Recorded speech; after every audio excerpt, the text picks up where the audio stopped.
Welcome to the Airgun Show. This week we've got the BSA Ultra XL on test, but before that we're back out with Stuart Wilson.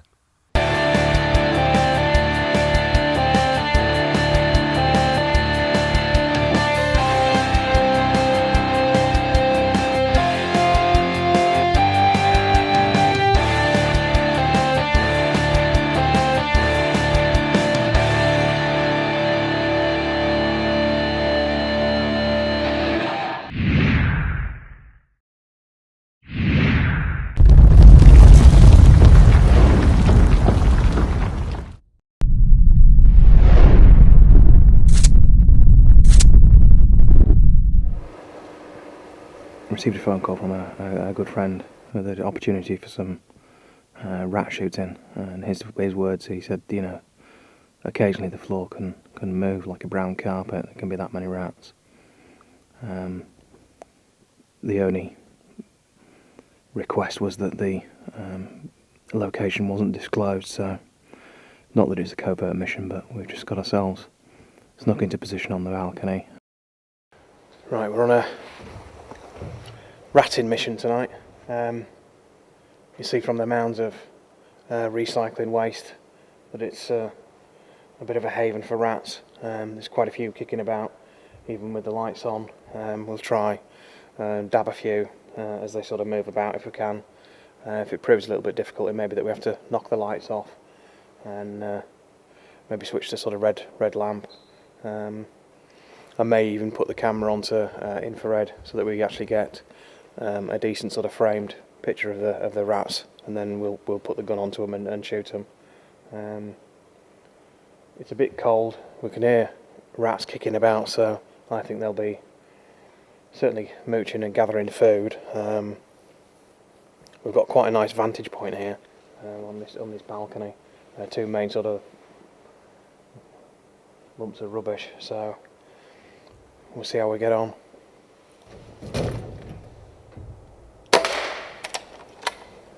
So the kit for today, Brocock Compatto, standard 12 £, semi-bullpup rifle, so it's nice and pointable. There's a bit of sort of length saving with the action coming a little bit further back. Shrouded barrel and silenced. 10-shot magazine as well, and it's in 2.2, so plenty of stopping power for rats. It'd be my sort of preferred calibre. 30mm sports match mounts, straight onto the Compatto's dovetail. I've also got a spirit level mounted up on top as well. Optisan 4-16x44, it's the EVX, and it's also illuminated as well, so it's got ballistic turrets that actually click up if you want to adjust them and then lock down. So, you know, in a hunting situation like this where we don't need a ballistic turret, we're not going to knock these and pull zero off. We zeroed at 25 yards, and the main heap in front of me here to the top is probably only about 20 yards, and even down to the door it's just sort of pushing sort of 30 yards, so no long shots here, but it's certainly going to be quick. So we've got the magnification wound down low, and with a nice little pointable gun, should give us the best chance of dabbing a few rats. Hopefully we'll be in for a hectic session.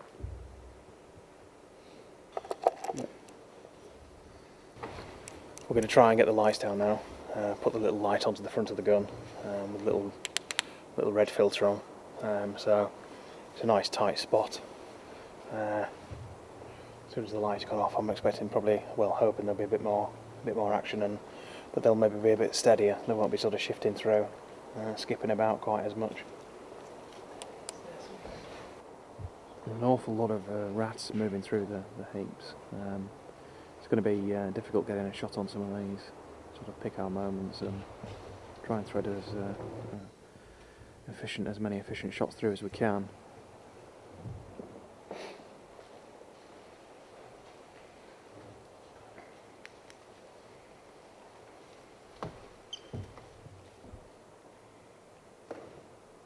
They just keep ghosting through there.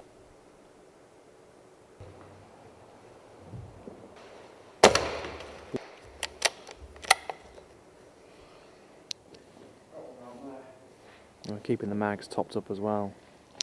Always like a magazine that you can load pretty much in the dark, so you're not disturbing anything.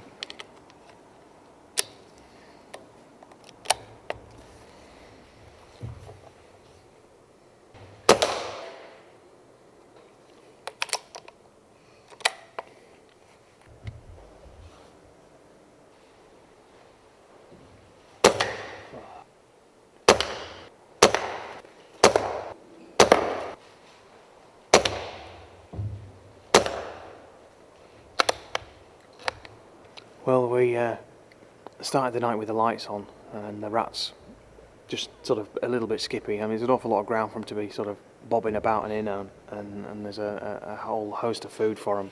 So basting them's a no-go. And as you see from the mountain of rubbish that we have here, it is like a rat paradise, which has made it plentiful as far as rats are concerned, but difficult getting onto them. So switch the camera to infrared, and we're quickly getting onto them with the red filter and dabbing a few with the Brocock Compatto now. So we're building a reasonable bag.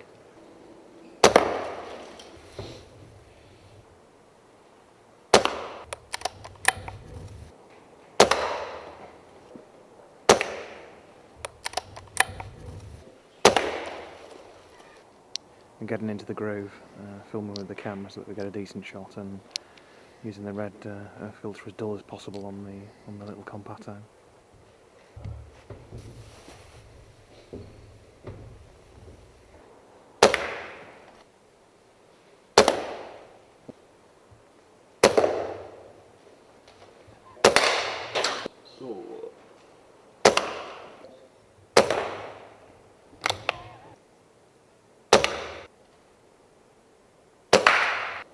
Yeah, we're going to call it a night now. Freezing my giblets off. Been an eventful night. It's been a bit difficult getting onto the rats. One, because there's a phenomenal amount of food for them, so they're nigh on impossible to bait, and the habitat that they're in, they're kind of in and out. They're not coming out onto the surface. They're not tracking off anywhere to then go and feed on a bag of feed. So we're kind of shooting them in their home, so they're kind of in and out, meandering about their business. And to start with, it kind of almost looked like they were being a little bit jumpy. We tried with the lights on to start with. There's significantly more rats when we took the lights off, and you can hear them rattling about. I mean, they're still on it now. We've had them behind us 4 and 5 feet away, not even that. So it's definitely, they're bundling about everywhere. It's taking the mick. It's definitely tuck your trousers in job. You certainly don't want them shinning up your drain pipe. It make for certainly an eventful night. But they're everywhere. There are hundreds of rats. I don't think we're going to, put a dent in these just in one night. So it'll certainly be a return journey. And maybe if we're a bit more organised, we can pop some lamps out so they're, not shying off with the when we draw a beam onto them. More like a bit of mood lighting, if that's the right word. But yeah, best thing is we don't have them to tidy up either, because it is a tip stroke sort of recycling site. So where the bodies are, they'll fall. If there's any on the main tracks, we may have a quick sort of tidy up, but it certainly quickens up our tidy down now. Just get our gear and away we go. It's been a lot of fun.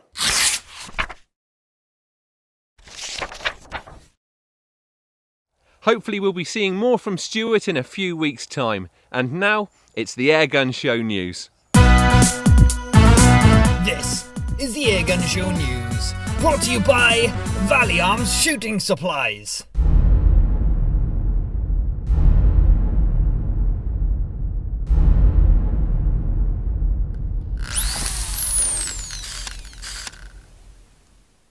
If you've got an FAC airgun, there's good news. The government is trying to fix the delays to processing FAC renewals.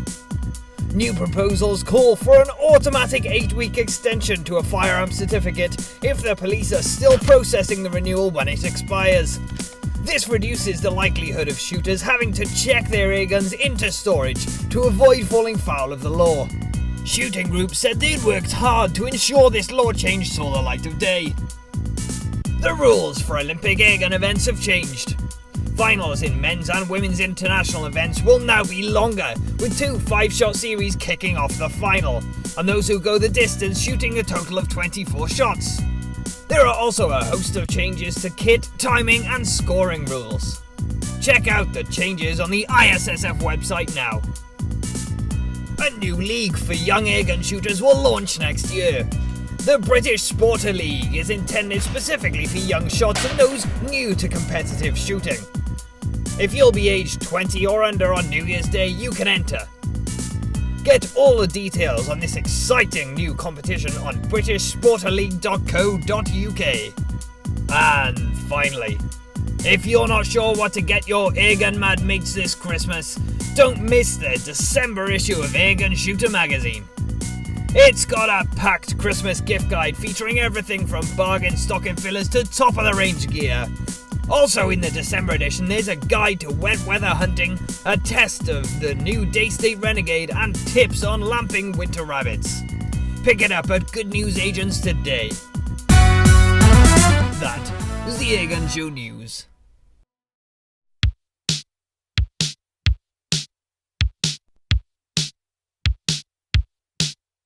We've got quite an interesting gun on the bench this week. It's the Ultra XL from Birmingham gunmaker BSA. Now, given that the Ultra is renowned for being a very compact airgun, making a larger version does initially seem quite strange. However, the XL manages to bring a few improvements to what is already a very fine airgun. Having a larger cylinder and having an improved valve system, the Ultra XL returns more shots from its 232 bar fill.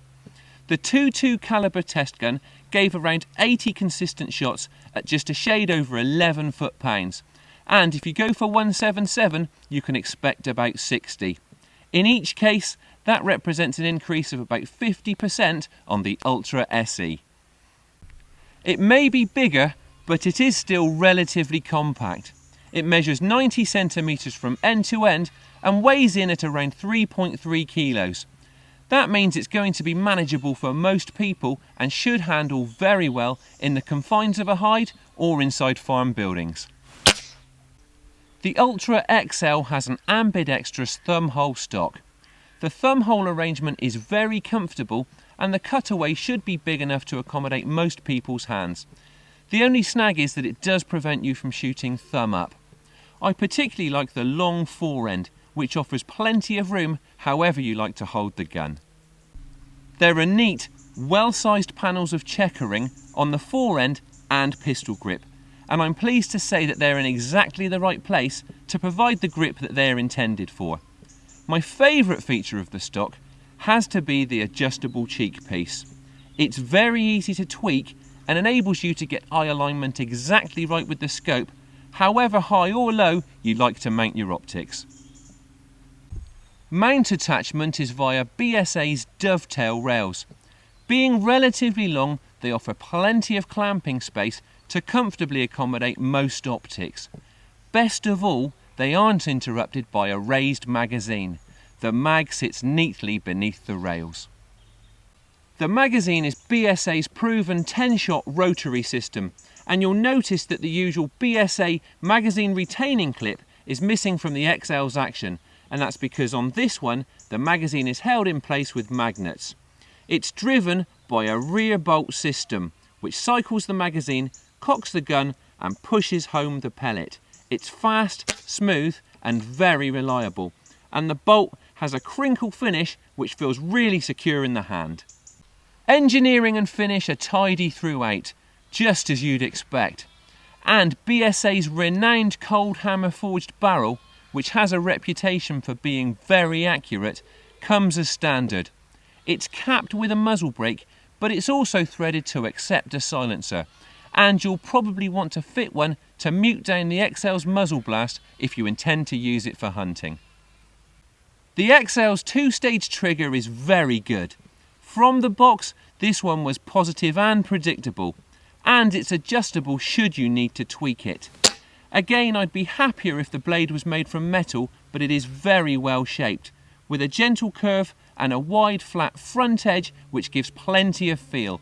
The safety catch is a simple, manual, resettable system. You pull it back to make the gun safe and then push it forwards when you're ready for the shot.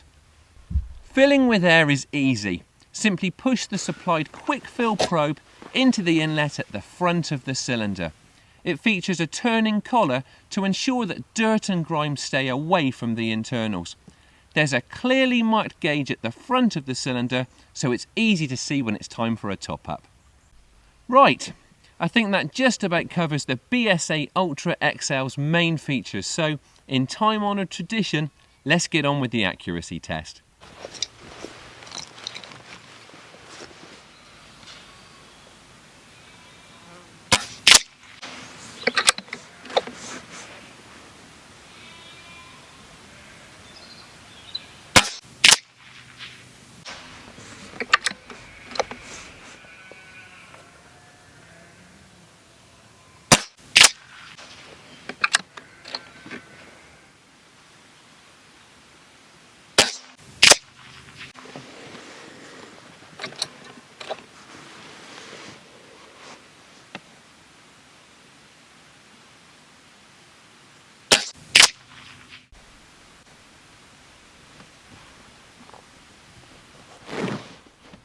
Well, I enjoyed that. It's a very nice gun to shoot.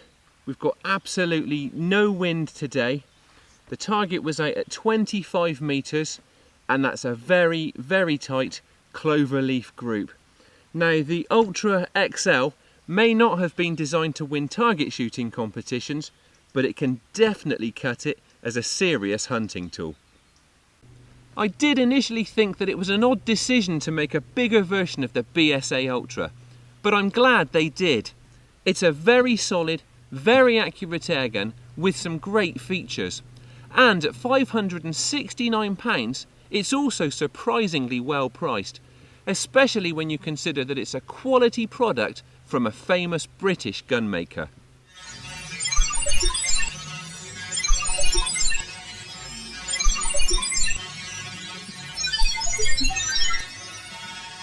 That's all for this week, but we'll be back again in a fortnight. Thanks for watching, and please don't forget to like us on Facebook and follow us on Twitter. And if you aren't already a member of the BASC, it's time you joined the organisation that works to promote and protect your sport.